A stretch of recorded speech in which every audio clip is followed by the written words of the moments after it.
What's up, everybody? This is Victor Pring, and welcome to Unfiltered, where we talk about all your feelings unfiltered. This is brought to you by LV Online, the #1 gaming in the Philippines. Guys, so ang dami na nating na-guest. So, meron tayong artistang na-guest, meron tayong mga DJs na na-guest, athletes, and right now, we have here in our studio one of the best event stylists in the Philippines. For me, itong #1. People Asia's event stylist of the year, the one and only Dave Sandoval. Yeah. Grabe naman yung intro, ah. Diba? Gusto mo ba yun? Okay lang number. Medyo na pressure. Ayun. Para sa akin, number sa puso ko. Nox. Sige na nga. So, ayan. Siyempre, alam mo, sobrang busy ni Dave. Wedding season, event season, tama ba ako? Actually, after ng pandemic, parang all year round eh. Dami nagpapakasal? Oo, as in tuloy-tuloy na. Talaga? Di ba dapat August ghost month? Tama. Normally, pre-pandemic, nagbabakasyon. Oo. Maalis. Ngayon wala. As in, Talaga? Nung medyo nagluwag, tuloy-tuloy ang kasal. And mas, alam mo yun, mas intense ngayon. Mas YOLO. Mas intense. As in, feeling mo, alam mo yun, last ko na to, feeling nila magkaka-pandemic ulit. Oo. So, YOLO intense, talaga sila. Grabe mag-events ngayon. Oo. Which is masaya sa atin. Tama. So, the event industry is really, alam mo yun, booming talaga ngayon. Tama. Though, pagod-pagod. Oo. Haggard na ako. Haggard ka na sa lagay na yan, ha? Oo. Feeling ko. Wow. So when you say booming, sobrang tuloy-tuloy siya. Tuloy-tuloy. As in, walang pahinga. Oo. Ang buhay ng event stylist, ang hirap eh. Mm-mm. I mean, hindi lang naman yan yung day of the event lang True. talaga. I mean, binubok kami, di ba? I mean, months, years in advance. Yes. Tapos, sa isang event, i-meet mo yung client mga minimum of 3 up to 6 Times. Oo. Kasi, Prior the event. Oo, ang daming meetings na kailangan mong attendan. Oo. Kasi, wala, ikaw magta-translate ng mga visions niya eh. Di ba? So, pagka gusto kong i-book si Dave Sandoval, how do I go through that process? Kasi syempre, you are booked whole year round. How do I get a slot? Or do you scan them? Or do you screen them? Wala namang screening. May mga normal normal process, may questionnaires lang. They need to email. Ang dami naman channel. Pwedeng Instagram. Message nila ako minsan sa personal Facebook ko. HM po. Yung mga ganyan. Talaga? Kasi ko na ganyan, ang dami. Mga ganyan, paano ko naman ito sasagutin? Yung mga ganyan. Basta, mag-i-email lang. Normally, normal process, mag-email. I just need to, of course, yung details. Date, venue, number of guests, tapos theme. Ayun, anong gusto nila mangyari. Normally, ang mga bride ngayon, medyo matatalino na. Talaga? Kasi, Pinterest na So, okay. Pag pasok ng inquiry sa akin, medyo alam na niya kung ano yung gusto niya mangyari. Okay. Nakapag-research na rin siya. Parang mga event stylist na rin sila ngayon. Talaga. So, mas madali na lang. After nun, we give the quotation. Then, if they are okay with the initial rate, ayun, i-meet ko na sila para mas, alam mo yun, mas ma-interview ko or malaman ko kung ano talaga yung mga gusto nila. Iba-ibang client, iba-iba ng gusto. Mas ma-plancha na. Oo, iba-iba sila ng trip, ng topak. Talaga? Oo, depende sa bride. So when you say topak, ano para sa'yo ang hindi ko sabihin sino kasi baka alam mo na yung mga viewers natin dyan, very juicy. Ano ang pinaka crazy na kliyente mo? Crazy. Ano ba? Sa theme or literal na sira-ulo kliyente? Theme muna tayo. Oh, okay. Kasi meron akong one time na nakita, which is, alam mo kaibigan kita. Pero, one time, nag-screen ako sa social media, nagtitingin ako. Tapos syempre, pinapakita ako sa aking girlfriend, soon to be my wife, na si Luciana. Yung tinitignan ko, sabi ko, ang ganda nito, no? Sabi niya, ang ganda yung kay Dave Sandoval. Sabi ko, kay Dave to? Sabi niya, oo. Sabi niya, ba't kilala mo ba si Dave Sandoval? Kaibigan ko yan, no? Sabi niya, Sabi ko, hayop. This one was in the beach. Okay. Tapos may clouds yung beach na pig. Okay. Tama ko? Naalala ko yan. Oo. Para sa akin, ang wild nun. Sobrang intense nung setup mo na yun. Ang ganda. Ano bang crazy na gawa ko na? Kasi you have done Game of Thrones. Yan, isa yan. Oo. Pumasok yung inquiry na wala akong idea sa Game of Thrones. Okay. So, aware si Bride na hindi talaga ako mahilig. Because, yun nga, ang look ko kasi it's very timeless. That's our aesthetic, di ba? Timeless elegance. Tama. Yun yata in 20 years from now, maganda pa rin siya dapat. Tama. Ayun, nung nag-meet kami, binigyan niya ako ng mga USB. Dave, manood ka. Ano ba, kulang na lang bigyan ako ng mga libro para aralin. Siyempre, kada team naman inaaral ko naman talaga siya. Pero ang ganda. I mean, sobrang viral nung it's the first Game of Thrones na wedding na ginawa. Tama. And sobrang daming hits. International. Ganyan. Also, how you executed it, sobrang ganda. During that time, I mean, it's Game of Thrones but still, very timeless pa rin yung look. I mean, na-inject ko pa rin yung personal style. The Dave Sandoval. Dave Sandoval magic. Magic. Magic. So, when I say sourcing out, paano mo na source out yung mga materials and qualities na dinalagay mo sa isang event?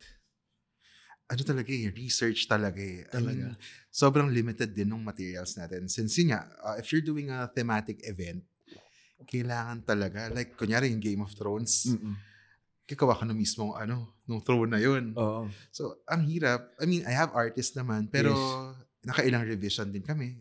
Kasi, kailangan maganda siya in actual, and syempre, the translation in photos, kailangan maganda rin. Oo, kailangan hindi siya mukhang, alam mo yun, mukhang, paano ba term? Nagpapaka-safe pa ako. No? Oo, wag ka na magpaka-safe. Unfiltered nga to eh. Hindi, minsan kasi, mukhang nilalaro lang yung mga ganyan. Mga ganyan. Pero yun talaga, kailangan sobrang makukuha mo talaga. So, revise, edit, revise. Ganyan. So, matagal yung preparation talaga. So, usually, when a theme like this shows itself, mga gaano katagal mo tinatrabaho yan? Kailangan ko mag-focus sa, pumapasok yung event sa akin, 1 year. It should be a year. It should be a year. 9 months up to 1 year in advance. Okay. Pag ganun, inaaral ko like, nakagawa ko ng Harry Potter. Okay. Hindi rin ako fan ng Harry Potter.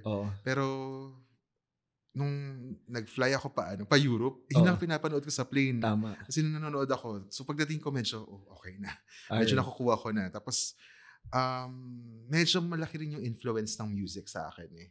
So, pag nagre-research ako, kailangan nakikinig ako. Tama. Oo. So, minsan, yung mami ko, na-weirdohan na sa akin. Nakikinig ako ng Lion King. From Lion King, biglang kinabukasan, Peppa Pig naman. Ganyan. So, yung hugot mo, no? Daddy ko kasi, my dad is a musical director. He's a pianist. So feeling ko, yung love ko for music, hindi naman ako kumakanta or nagpa-piano. Pero mahilig ako makinig. Okay. Music, iba-ibang genre. Nakaka-appreciate ako. So, alam mo yun, ang daling makapag-isip ng vision. Pag medyo yung music mo andun. Parang napansin ko sa akin. Minsan pala kailangan pag nag-i-internalize ka, dapat i-book mo ako as a DJ, no? Pwede. Vic, tugtog ka sa office namin. Mag-i-internalize lang kami dito. Pero baka pang party yung party yung mga translation na mangyari. Imbis na mag-isip kayo, nag-inuman kayo sa opisina. Pero ganun ako. As in, kunyari, meron akong pinaplan. Yes. 1 week ang playlist ko sa kotse, ganyan, Under the Sea. Yung mga ganun. Okay. So you want things talaga. So these are harmonic music.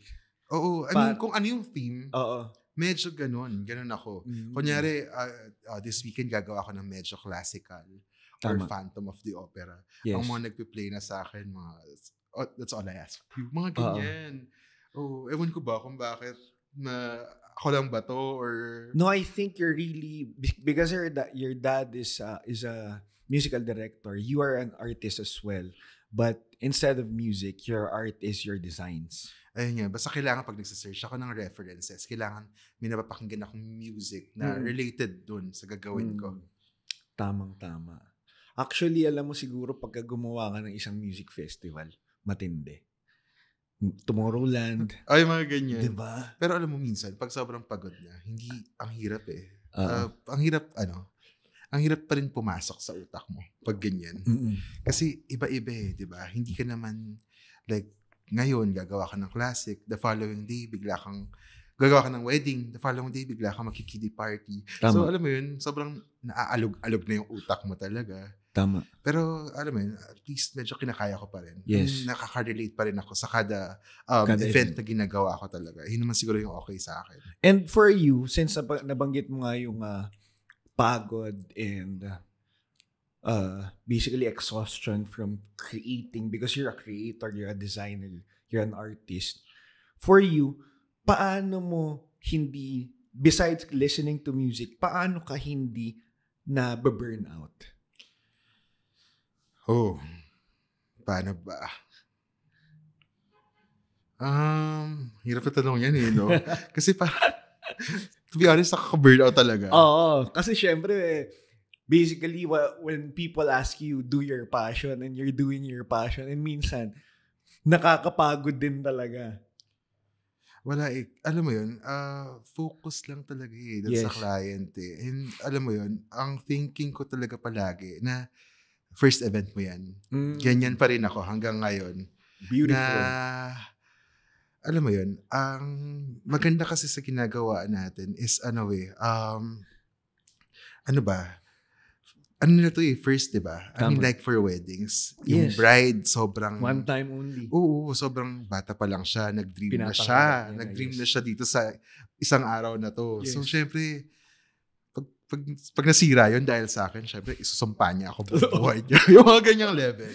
So, yung thinking ko, ganun pa rin. So, our approach, it's very personal. Personal pa rin. From the start of the inquiry up to the wedding, andun ako. Yes. Ako yung naghahatid ng bouquet niya. Diba? Hanggang sa endorse ko yung reception venue, nandun ako. Wow. So, ayun. Siguro yun talaga. Focus ka lang talaga sa client. And syempre, family. Yes. Sila naman yung nag-inspire sa akin. Tama. So, to all our listeners and viewers who want to be on the top tier level of creation, clients come first and family should always be at your back. Yeah. Client muna bago sarili. Especially, actually, I want to go back dun sa sinabi ko kanina, no?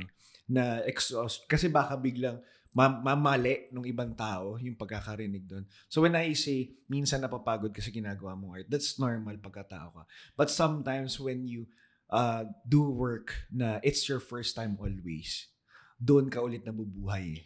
Oh, nakakapagod talaga, lalo na pag sunod-sunod. Yes. Pero may time naman na pag napansin ko, may free time. Nagpapasok ako, nagta-travel ako para makapag-recharge. Nakakapag-travel ka pa? Oo, pero hindi ako nakakapag-book in advance. Biglaan lang lahat. Hindi tatalab sa akin yung mga piso-piso fare. Hindi mo na kailangan yun. Hindi mo na kailangan yun. Hindi wala. So pag nakita ko, pwede, alis tayo. So besides your dad, ano pa yung passion mo or sino pa yung mga, influences mo?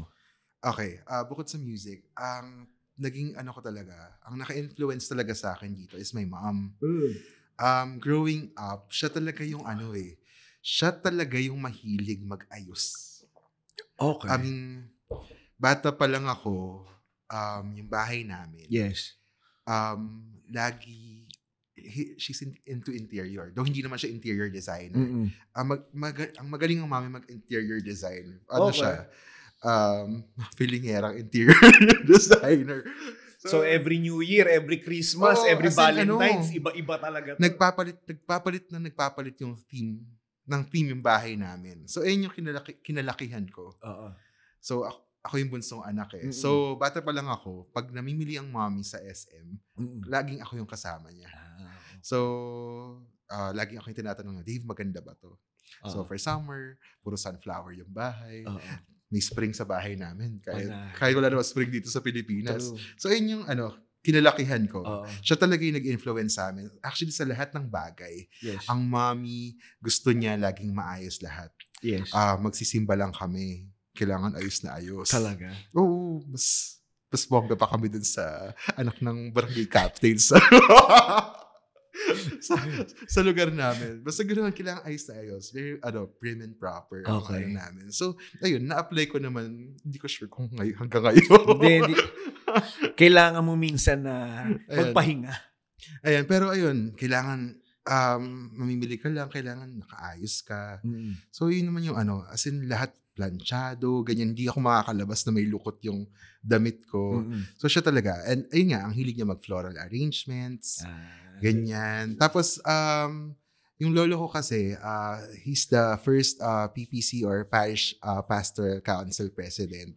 So, nagsaserve din ng family sa simbahan. Okay. So, alam mo yun, lahat ng mga paprosesyon, pa-Flores de Mayo, sobrang involved ang family. Oo, so pati ako, nakahiligan ko na rin. Ako yung nagmana ng mga images namin na nilalabas tuwing Holy Week. Tama. So ayun, hanggang ngayon, tuloy-tuloy pa rin. Ako yung nagpatuloy nung ako yung nag-continue nung tradition dun sa family. Okay. Which is parang giving back na rin. Tama. And hanggang ngayon, for all the blessings. ako pa rin yung nag-aayos ng simbahan sa amin. That's Rosario Parish Church. So, yun yung una kong naging playground. Yun naging practice ground. Oo, as in, yung during that time, yung mga weddings doon, di ba? Di ba pag kumuha ka, nagbuka ng simbahan, merong part of package na na parang just need to add 3,000 pesos para magkaroon ka ng floral arrangement. Tama. Normally, ang simbahan, parang standard lang yan. Yan na yun. Pero ako medyo kinareer ko. 3,000 pesos. Pero kina-client meeting ko. Talaga?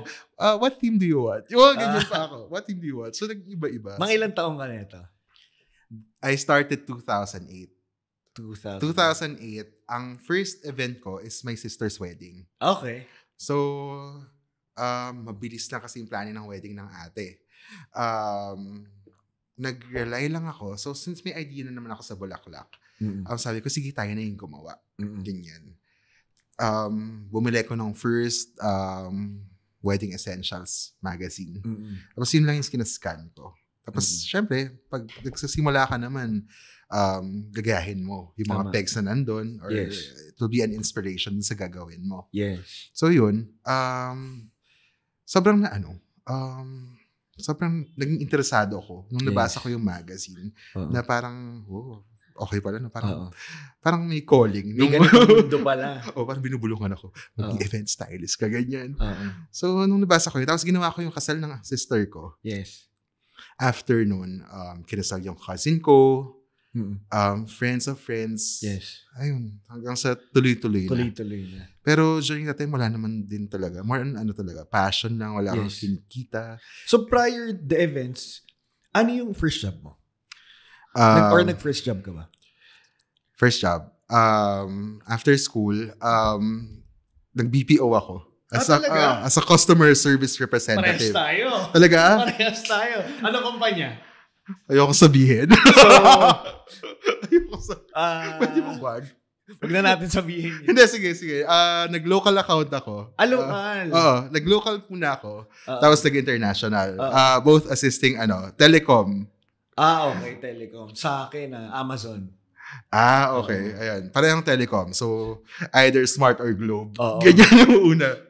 So, ako yung sumasagot ng mga, So, magandang, actually, magandang training ground. Magandang training ground, di ba? Oo, as in yung patience ko ngayon sa mga kliyente ko.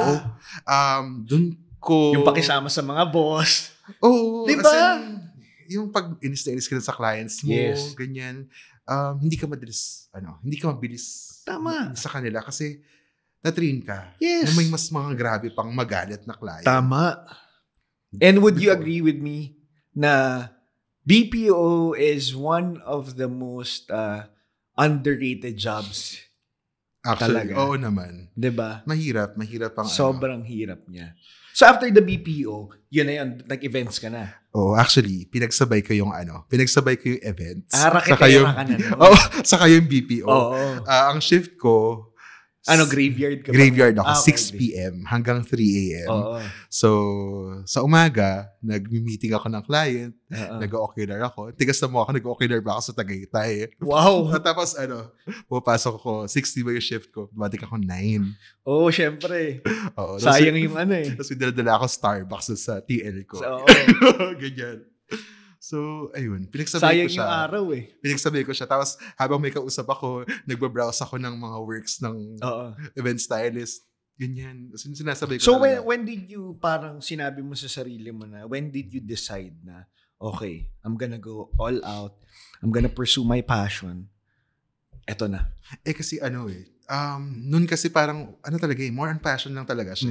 So, wala talaga akong kinikita. I mean, for 5-6 years. Talaga? Wala talaga. For the love talaga. Oo, as in, umuwi ako sa bahay na masaya lang ako. Yes. Tapos i-remind ako ng mommy, wala ka na namang kinita dyan. So, syempre ako mag-i-inerte. Masaya naman ako. Ganyan. Tama. Okay na kahit wala akong kinita. Tama. Tapos yun, kaya lang, nung nag-BPO ako, medyo na-affect na rin kasi yung performance. Kasi since ang priority ko talaga is yung passion. Yes. So, it was my boss. Sabi niya, Dave, I think, it's about time. Pag-resign ka na kasi tatanggalin ka na namin. Akala ko. Ganyan. Oo. Mag-resign ka na kasi tatanggalin ka na namin. Ganyan. Oo. Di, sige. Nakinig naman ako. Oo. So, alam mo yun, iba pa rin talaga pag nakafocus ka sa isa. Tama. So after nun, sobrang nag-flourish yung career ko. Yes. Kasi nakafocus na ako doon. Yes. Ganyan. Kasi nung una, afraid ako na syempre wala naman ako kinikita sa events. Tama. Syempre ito, meron ako kahit pa paano. Pero yun, swerte ako kasi family ko nakasupport sa akin. Ayun yung maganda. Na nakasupport talaga yung family sa akin. Tapos, as in, during that time, wala talaga ako So, when did you establish your company? 2000. Siguro mga 2015 lang. Wow! Oo. So, you started 2008 as a hobby. 7 years had gone by. Oo, as in, wala so, yun talaga. Yung naging practice era mo? Oo, ganun talaga. Kasi hindi mo, pineg ko talaga siya na high-end. Yes. Yun talaga. Kasi nga, ang mami ayaw ng mga tsakang bagay. Tama. Diba? So, kung gagawa ako ng mga ganun, syempre, sarili kong nanay. Tama. So, kasi ba pinaggagawa Tama. ko. So, siya yung number one na nanlalait sa akin. Siya yung number one critic ko talaga. Syempre. Ayun, pineg ko siya ng high-end. But syempre, pag high-end yung diba? Yung look, syempre may katumbas na presyong malaki. Tama. So, hindi naman ako makacharge. Yes. So, yun na, wala akong kinikita talaga sa business. Sa mga unang tirada ng events. events. What's nice about it, nabibuild mo yung folio mo. Yes. Na at least, sayang naman kasi kung, alam mo yun, nagpirikash ako yung budget ng client, tapos ito lang yung outcome. So, ayun. So, maganda kasi yan, ang ganda ng folio ko. As Tama. In, sobrang quality. Clean, quality talaga. Yes. So, nung medyo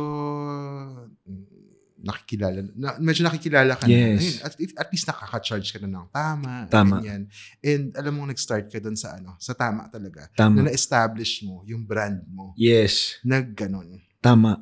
And would you advise dun sa mga bagong nagsisimula sa, not just as an event stylist, but dun nagsisimula sa mag-pursue ng passion nila na huwag niyong unahin yung kita. Unahin niyo munang i-hone yung talent niyo. Unahin niyo muna na pagalingin yung sarili mo, pagandahin yung produkto mo. Because time will go by and time will come na pakakasingil ka na ng tama. Kailangan ganun talaga. Diba? Kailangan alam mo talaga yung know your priorities talaga. Yes. Tsaka syempre, yun nga, yung branding na gusto mong mangyari sa'yo. Tama. Kasi, Branding. hindi lang talaga basta sa kita-kita. Oo. Ganyan eh. So, syempre, nasabi na natin na mataas nga yung mga target clients o yung mga clients na nakukuha mo. Gusto kong malaman, magkano ba ang pinakauna mong chinarge doon sa tama na siningil? Wait.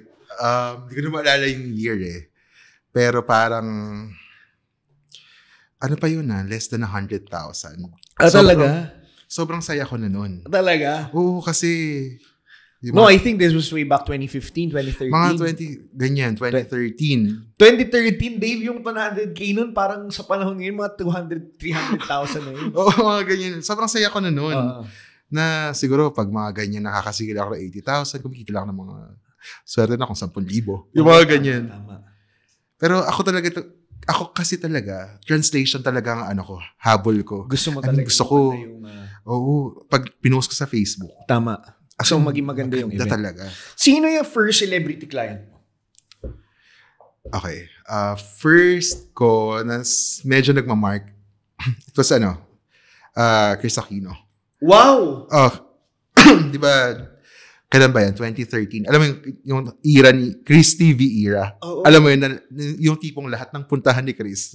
Kailangan pasabog. At kainin niya, lahat dinadayo, di ba? Meron siyang ganung era eh. Tama. So, tinawagan ako ng ABS para mag-set up for the set design ng Chris TV. Okay. It was for a baby shower episode. Okay. So sobrang natuwa siya. Oo. Tapos si Chris kasi sobrang spontaneous eh. Yes. Papasok na siya sa set, bahala na kung ano mangyari. Tama. So unang pasok niya, napansin niya agad yung setup. Yes. So, it's so beautiful. Yeah. Ginagaya ko. Lance, gayahin mo nga, Lance. Sayang, the last time Tita Chrissy Aquino was here. Ayun, so, syempre andun ako. At saka, growing up, medyo fan naman ako ni Christy talaga. Syempre, lahat naman tayo. Ayun. So, nagkaroon ng on-the-spot interview. Who did the setup? Ganyan. Tapos, ayun, in-interview niya ako doon. Tapos, after nun, may mga promotion na, you can follow him at ganyan, event stylist Dave, ganyan. Hanggang sa yung Instagram ko, sobrang dumadami na, bumubuhos talaga. Na pag may episode ng Chris TV na binabanggit niya. So tuloy-tuloy with Chris TV? Oo.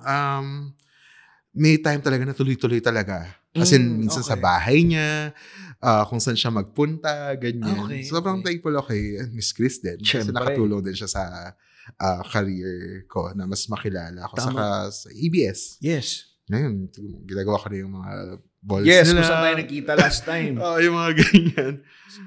Grabe. Ang saya lang. Pag looking back. No? With everything. Get well soon. Siyempre. Kaya Mami Chrissy, magpagaling ka at i-guess ka naman namin dito sa next episode natin. So, from 2015, anong year yun yung kay Chris TV? 2013, 2014? Mga 2016 yan. 2015, 2016 na to onwards, no? So, magkano ang pinakamalaki mong mas nasingil sa isang event? Wow. More than 1 million. I'll save sumagot. So, magbibigay ako ng number, ako magbibigay ng range. Pwede kang mag-nod. Sige. 5 to 10 million.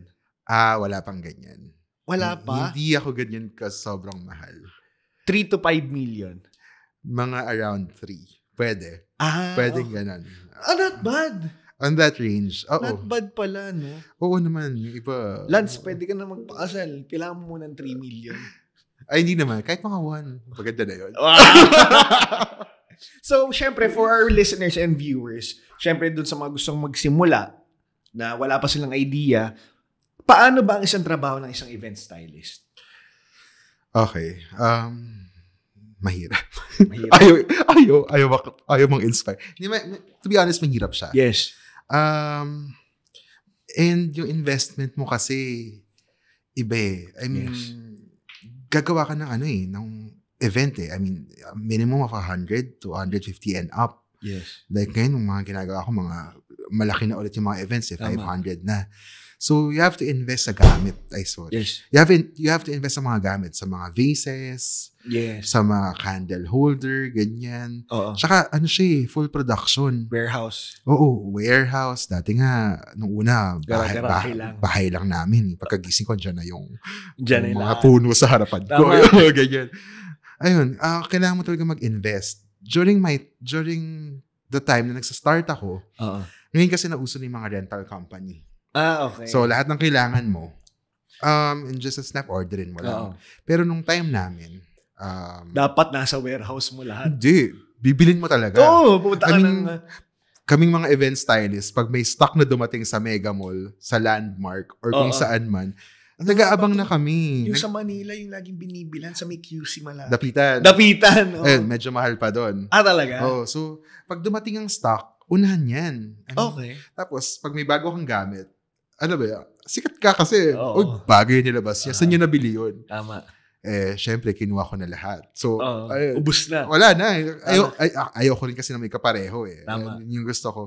So, ganun. Mag-invest ka talaga. Yes. Tapos, hindi maiiwasan. Yung staff mo, bababasag yung mga ganyan. So, wala. Pikit mata ka na lang talaga. Yes. Syempre, yung inventory, yung bodega, kailangan mong i-maintain. Yes. So, yun. Investment of props. Dati nga, one-man team eh. Ako nagmi-meeting. Ako nagbabantay sa bodega. Set up. Pull out, set up. Egress, ikaw lahat. Magsisiling. Kulang na lang, umakit ako sa ceiling ikaw design. Na ako rin magkabit dun. Wala, napagdaanan ko talaga yan. Yes. So, ano talaga, ibang level talaga yung pagdadaanan mo. Tapos minsan, ang tagal ng return kasi ang laki ng investment mo. Pero yun nga, ang turo din sa akin ng mami, invest lang ng invest para may mas marami ka ma-offer sa mga kliyente mo. Tama. Ayun. So, ang ma-advise mo sa kanila, hard work and patience. Oo. Tama. And dedication talaga. Dedication talaga to your craft. Oo, saka wag kang maiinip talaga. Matagal yan eh. Ganun talaga. Bago It took you 7 years to really pursue it, tama? Oo, more than pa siguro. Pero Dave, nabanggit mo na nga na invest, gastos to the event. Ay, nabanggit na natin na minimum of at least $1 million to an event, maximum to at least 3 to 5 million for the big events. Meron na bang kliyente na hindi nagbayad?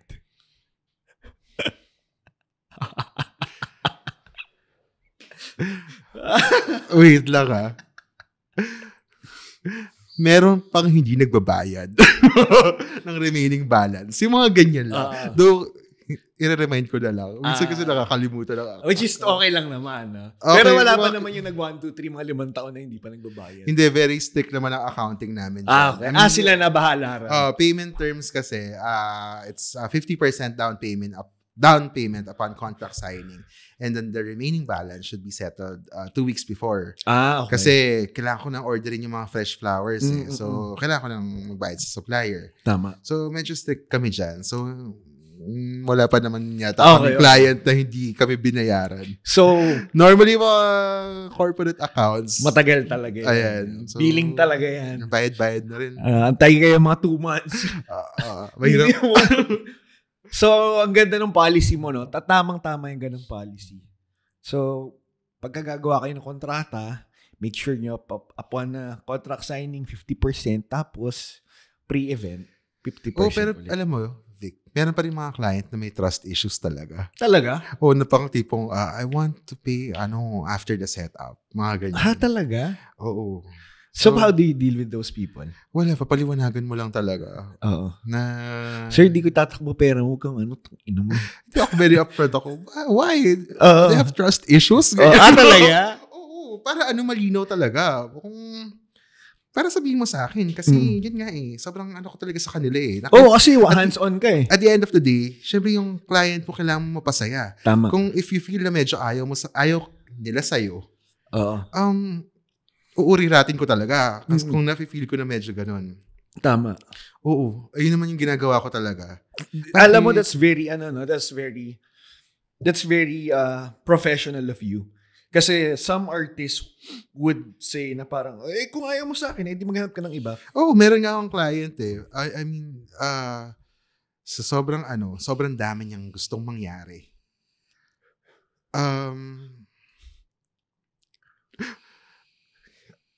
Sobrang dami niyang gusto mangyari. Spill it out. Ilabas mo na. Pero yung budget niya medyo hindi naman din ganun kalaki. Ang ganda ng ganyang topic. Sige. Huwag hindi mo naman pangalanan, bulong mo na sa akin mamaya. hindi naman din sobrang ganun kalaki. Pero syempre, ayaw mong ma-offend yung client mo. Ayun. Hindi ko naman sasabihin sa kanya, girl, liit kasi ng budget mo. Hindi mo naman sasabihin sa kanya yan. Tama. Pero syempre, sabihin mo in a nice way. Oo. Gusto mo payaman ng onte para ma-afford mo ako? Hindi ganyan. Hindi naman ganyan. Pero syempre, you always need to set proper expectations talaga. Precisely. Hindi, magkakaroon kayo ng problema pag nag-overpromise ka sa kanya. Tama. So, we can work on your budget. Yes. Pero yun nga. Set the expectations. Oo. Sobrang importante yun. Kasi ngayon, hindi naman lahat ng pinost mo at binook ka nila, ayun din yung magiging itsura ng wedding nila. Tama. Kasi minsan, kala nila, once I get you, ayan yun ha. Oo. Siyempre, sasabihin mo sa client True. na, ito yan, ganyan ang size niya. Yes. Itong wedding na ito, mas malaki yan. Tama. So, mas ganyan yung kailangan mong bayaran para ma-achieve natin yan. Tama. So, ako, very honest naman ako. Tama. Mas gugustuhin kong ibalik yung down payment. Tama. Kung alam kong malulugi lang ako, and hindi siya magiging masaya sa wedding niya. Tama. So, if you want, sorry ko na lang yung DP mo, ganyan. In a nice way. No, that's very professional of you, especially to set the expectations of other people. Kasi, syempre, for you to really, kasi ikaw gusto mong mapasaya sila eh. Yun talaga. Yun talaga ang goal. Tsaka, ang liit ng mundo eh. So, makikita at makikita kayo. Tama. And, madaling kumalat. Tama. Especially, basically, top event stylist in the Philippines. Madaling kakalat na pag hindi mo siya napasaya, mas vocal sila sa ganyan. Tama. Mas negative pa yan.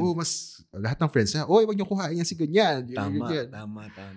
Kaya ako, sobrang, sinasabi ko talaga. Yes. Pag hindi kaya, wag na natin ipilit. Yes. And guys, sa mga listeners and viewers natin, dinidiscuss natin yung budget at dinidiscuss natin na the return of the DP para hindi magalit si client. It's hindi po para maging negative kami doon. It's because we're putting ourselves in that position. Pero alam mo, Vic, mas na-appreciate ng client eh. Tama. Pag sobrang honest ka sa kanila, magtaka ka na kung yes ka lang ng yes sa lahat ng gusto mo. At tapos, ganyan lang. Tama. Kasi, ka lang ng biglang game day pala, GG. Sa mga clients din, too good to be true din talaga eh. Tama. Magtaka ka na kung alam mo yun, ang mura ng budget, tapos lahat kayang gawin. Oo. Meron nga yung di ba meron parang usually may meme na ganyan eh. Client budget. Expectation. Tapos, yung reality. Oo. Diba? Yan kasi yung mga suppliers na more on, yung kinikita lang talaga yung iniisip nila. Ako naman kasi, Vic, parang, feeling ko ito na kasi yung gagawin ko buong buhay ko eh. So, ayoko talagang masira ako dito. Yes. So, ayun. Mamaya babalikan ko yung sinabi mo na ito ang gagawin mo hanggang dulo. Babalikan ko yan mamaya. But, when the pandemic hit, ano nangyari dun sa mga bookings mo? Kasi, sister ko, si Joyce, nagpakasal siya January ata or February, I'm not sure, 2020. So, bago mag-lockdown, nakapagpakasal pa siya. So, ano nangyari dun sa mga bookings mo during that time? Okay. Nung pandemic, chill lang ako niyan. Okay. Kala ko naman kasi, mga tipong 1 month lang. Di ba? Yung mga MECQ na naging MGCQ, ganyan. Oo, ECQ, so, chill GCQ. lang ako. Sobrang, actually, na-happy pa nga ako. Napagpahinga ka. Kala ko baka kapagpahinga ako. Tama. Chill lang, ganyan. Bakasyon, content ka pa sa bahay mo, TikTok, ganyan. Chill. Pero nung tumatagal na, ayun na, sobrang nakaka-worry na talaga. Na yung mga clients mo, nagpapanik na. Ang naging concern ko niyan talaga is yung mga tao ko. Yung mga tao, yung mga staff ko na umaasa sa akin. Yes. Sobrang na-appreciate ko sila. Siguro yun yung time na gusto ko namang i-prove sa kanila na nandito ako para sa kanila. Yes. Na, syempre, nung pre-pandemic, parang sila yung nagsusupport sa akin. Syempre. Gusto ko namang mapatunayan ko sa kanila na andito ako para sa inyo. Yes. So yun, syempre, sa abot ng makakaya ko, syempre support, financial assistance, Yes. pag-grocery package, ganyan. So, priority ko talaga sila. Yes. Syempre, kung bumalik man kasi yung events, Sila ayoko ulit yun. naman na kasing Kumuha pa ng iba. Yes. So, niretain ko talaga. And yung mga tao ko ngayon, halos sila pa rin yung mga kasama ko na Tama. nagsisimula ako. Okay. Siguro, yun naman din yung okay sa akin na Okay. ang galing ko ring makisama sa mga tao. Praise God. So, yun. Siyempre, ako nahirapan lang din talaga ako. Oo. Siyempre, client, di maiiwasan. May mga clients ka na magre-request for a refund kasi hindi Okay. na May mga nag-request ng refund. may mga ganun din talaga. Siguro. Tama. Siyempre, tsaka you need to be very flexible. Tama. Tipong, matutuloy na yung kasal, pero the following day, biglang nag-declare na bawal Putek. na naman. Oo. Di ba? Yung mga ganyang time. Oo, ang daming ganun. Bawal na naman ng ballroom setting. So, Tama. magiging restaurant setting na. Tapos, meron akong bride na, grabe, yung mga tipong 3 beses na kami nagmo-move, hindi matuloy-tuloy yung Grabe. kasal niya. From, di ba before the pandemic, yung vulkan na pumutok. Ganyan nangyari kay Joyce. Di ba ganyan? From the Oo. Taal ba yun? Taal. Taal volcano na Tama. pumutok na hindi natuloy. Oo. Tapos naabutan ng pandemic. Tapos naabutan na naman ng another announcement na hindi na MECQ tuloy naman. yung kasal niya. Okay. So, ayun. Pero nakakatuwa. Oo. Kasi, nung mga panahon na yun, parang, sobrang alam mo yun, mas naging magaling. Oo, kasi the wedding will happen 2 days from now. Mm-mm. So, yung resources mo, kailangan. clutch to. Oo, as in, yung mga tipong itatawid ko to at yahoo.com. Yung mga ganyan. Nagpaka Michael Jordan ka ng mga panahon na yun. Oo, ganun talaga. Saka, though, kumonti yung bisita, pero syempre, gusto mo pa rin maibigay yung best. yung best mo, yung Experience wedding nila. na deserve ng client mo. Tama. Yun. Oh. Pero ayoko nang bumalik dito. Very immersive feeling. Oo. Yung mga panahon na yun. Oo. At so during the pandemic, ikaw ang naging mayor ng mga staff mo. Oo, as in ganyan. Tapos, ang dami naming masaya, kailangan maging busy ka. Actually, busy kami nung pandemic. Kahit pa paano meron. Okay. Ang dami What was your pivots during the pandemic? Marami kami nilabas na mga, since home, nasa bahay lang ang mga Designs. mga Nakita tao. ko to. Diba? Ang dami naming nilalabas. I mean, dyan lumabas yung pagiging multimedia artist ko na ganyan, na nag-launch kami ng curated floral designs na parang nakita ko to. mag-zoom kami. Oo. Gagawin mo sa house mo. Papadala Yes. namin sa bahay nyo. Ikaw magsa-set up. Yung mga ganyan. Tapos, nag-launch kami ng mga home line. Ayun. Medyo ayoko talagang natetenga ako. Parang ayoko ring napapahinga yung utak ko. As an artist, para kang, parang pumupurol pagka ganun. Oo, saka, parang natakot din ako na parang pag wala akong ginawa, baka pag bumalik na yun, wala nang creative juices na lumabas sa akin. Mahirap. So kailangan, alam mo, natakot ako na baka hindi na ako relevant. Baka pag bumalik na. So, syempre, ayun, kailangan medyo andyan ka pa rin. Yes. So, nung nawala na yung lockdown, nung nag-settle down na yung mga lockdowns natin, ano yung parang pasabog na event mo ulit? Peak event mo ulit? Kasi I know, syempre nagkasama tayo ng Star Magic Ball, nagkasama tayo ng maiba't ibang events. Lahat yan top. Well, because I say for me, Dave is the number 1. Hindi lang dahil kaibigan kita. It's because I really like kung ano yung nakikita kong ginagawa mo. Because as an artist, nakikita ko na may puso, may isip, at talagang in-effortan lahat ng bagay. After the pandemic, ano yung parang, kasi lahat tayo as an artist, after pandemic, nasa isip natin, bigyan mo lang kami ng isa, Lord, bibigay namin yung best namin. Ano yung pinaka-pinasabog mo? pandemic pa rin to, alam ko eh. Pero medyo maluwag na during Oo. that time. It was an island wedding. Okay.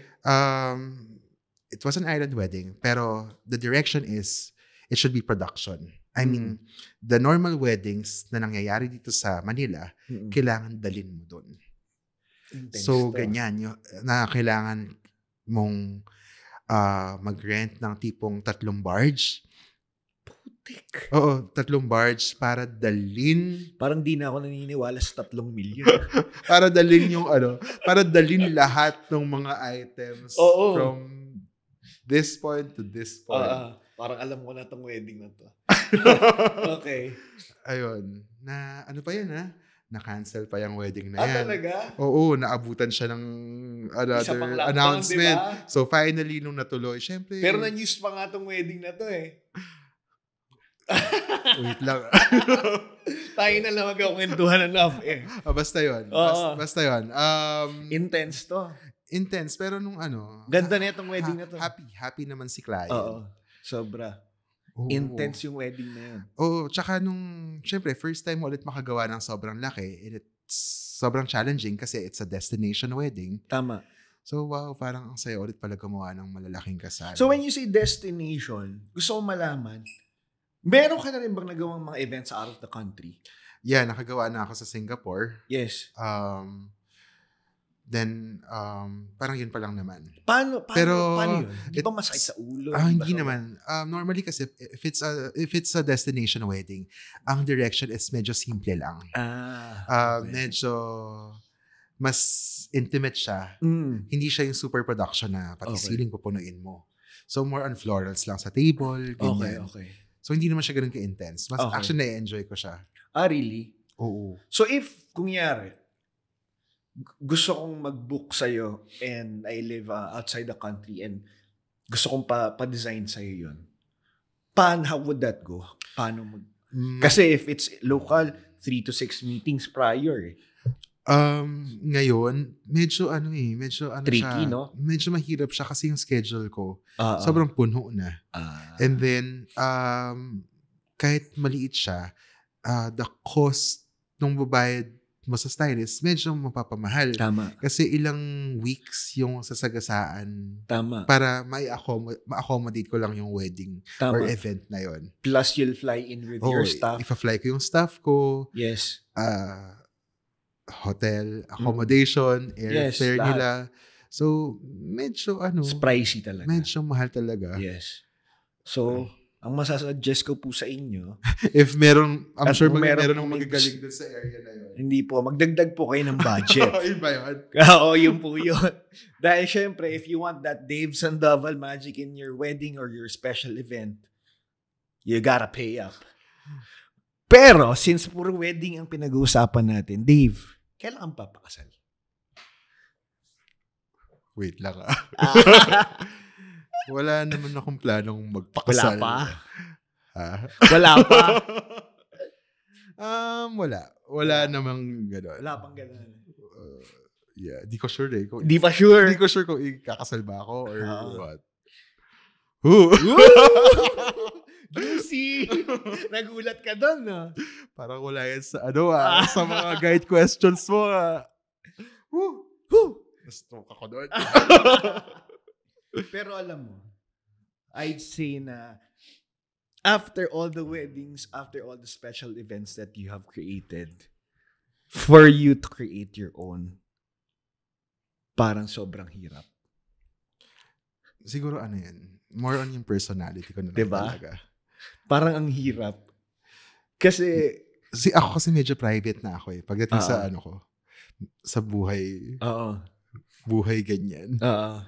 So, musta ang love life ng isang Dave Sandoval? Masaya ba? Sakto lang. Yan! Sagot! Bigla naging juicy, no? Nagulat ka ba? Masaya naman. Siyempre, biglang normal ulit. Masaya magka-love life, siyempre. Siyempre. Mas na-inspire ka. Siyempre, iba yung may nagme-message sa'yo na, uy, ang ganda ng event mo. Mga ganyan. Masaya. Minsan ka lang naman magkaka-love life. wala kasing may alam. At least nalaman na nila ngayon. Ayun. Taken po siya, Dave Sandoval, mga kaibigan. At yung wedding na mga nagtatanong na gusto nyong malaman kung kailan siya ikakasal, sinagot na nga niya. Antayin nyo na lang. Pero feeling ko pag ako kinasal, simple lang siguro. I think so. Mga tipong mga 20 lang tayo. Yun. Pero pag mga birthday ko doon, medyo alam niyo ba? masaya. So para sa mga tao na gustong malaman kung paano kami nagkakilala, Dave, I think this is 2019 mo na birthday. Bago mag-pandemic. Yes, 2019th birthday. May nag-inquire sa akin. I think this was Pam Soli or Franco Saicon. Pina-inquire sa akin yung birthday mo. Si Pam yan. Si Pam. Sabi sa akin, Vic, magkano TF mo? May nag-inquire lang friend. Sabi ko, Pam, 50K.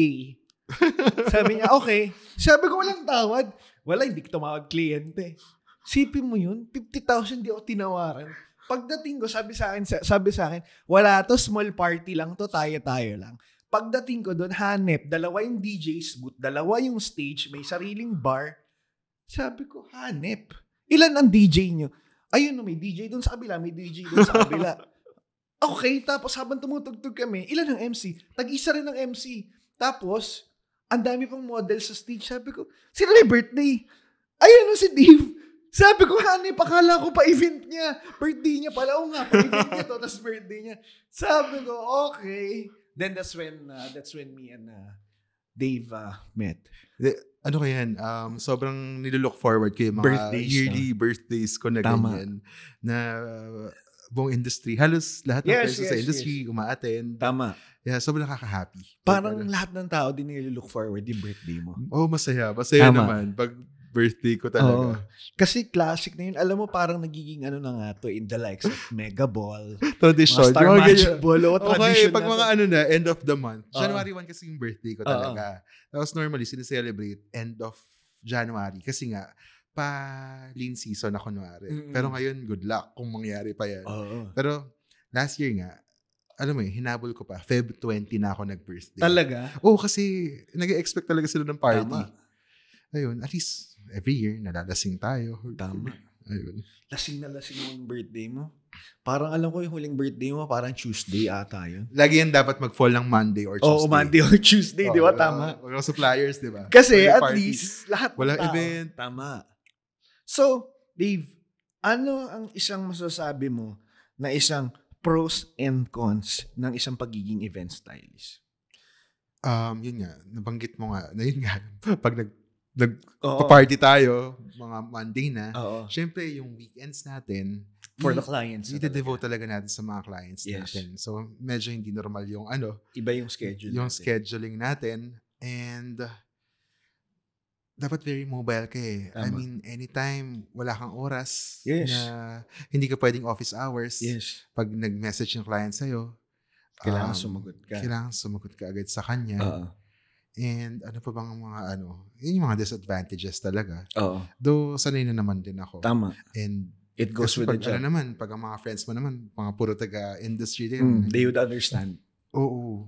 Siyempre, advantage. Siyempre, to be honest, malaki naman din talaga yung kinikita dito. Tama ba yung sinasabi ko? Tama yun. Nasusustentohan naman nila yung mga luho ko. Pero hindi naman ako sobrang maluho. Talaga? Sa lagay na yun, hindi pa. Sakto lang. Medyo nung una-una siguro. Since sasabi na natin yung kinikita, magkano na kinita ng isang Dave Sandoval simula ginawa mo yung kumpanya mo hanggang ngayon? Wow. Hindi, sakto lang. BIR is watching. Sakto lang, Vic. Pero sobrang happy. Sobrang happy ako sa masaya ang puso mo. Kung saan, So, kung saan man kinapuntahan ng career Tama.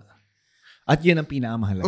Kasi alam mo, Vic, share ko lang, ang dream ko lang talaga, bago ako mag 30 years old, gusto ko lang maging milyonaryo. Milyonaryo, meaning gusto ko lang magka 1 million sa bank account ko. Tama. Pero, wala, nakakatuwa lang. Naging daang milyon, no? Walang ganun. Pero nakakatuwa lang. Nung na-reach ko yung naging 30 years old ako, hindi lang yung na-reach ko. Nagkaroon ako ng sarili kong house, nakapagpagawa ako ng sarili kong house. Praise God. And, ayun, nakabili naman akong sarili kong car din. Yes. So, sobrang thankful ko talaga kay God. And Yes. nanilid niya ako sa the right path, right Yes. direction with the support of my family talaga. Praise God. Kung wala talaga si mommy, yung mga kapatid ko, hindi ko naman din talaga ma-achieve to. Tama. And yun, yung support din talaga ng industry. Yes. Kasi nilove nila yung work ko eh. Tama. And alam mo, Dave, you're a very good artist. You're a very good, I would say this to you at sasabihin nga to. You're a very good son to listen to your mom and to listen to your dad. And I think that's why God is blessing you. Dahil sa mga bagay na sinunod mo at ginawa mo. Oo. At sinusunod mo yung career na nandun. Sobrang ayun nga. Basta ka lang, grateful ka lang talaga sa lahat. Magiging okay yung buhay mo. Sabi nga nila, di ba, pag mabait ka sa magulang mo, magiging successful daw talaga. Which is, I think that's in the Bible. Tama. Totoo naman din talaga yon. Yes. And with all those blessings, tapos, nalagay ka pa sa People Asia.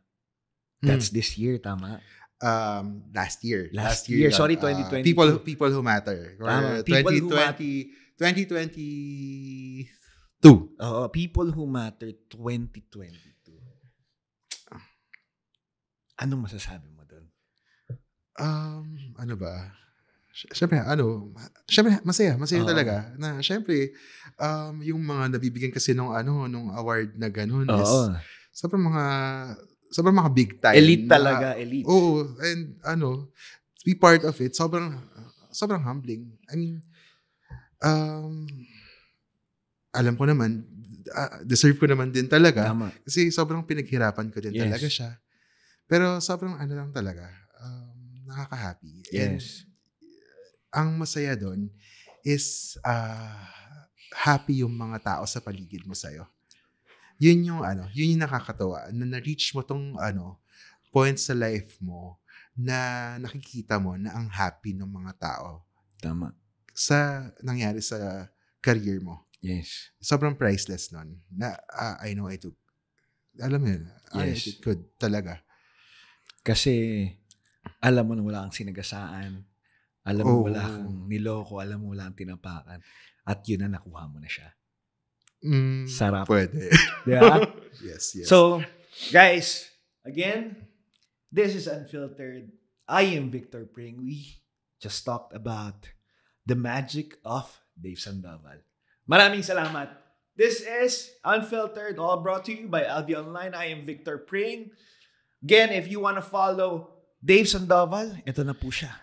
Instagram account lang, Event Stylist Dave. Yun. I have TikTok also. Oo. At kung meron kayong special event, kunyari, wedding nyo, meron kayong first birthday ng anak nyo, the one and only, put that magic in, Dave Sandoval. I am Victor Pring. Till the next episode, everybody. Peace out.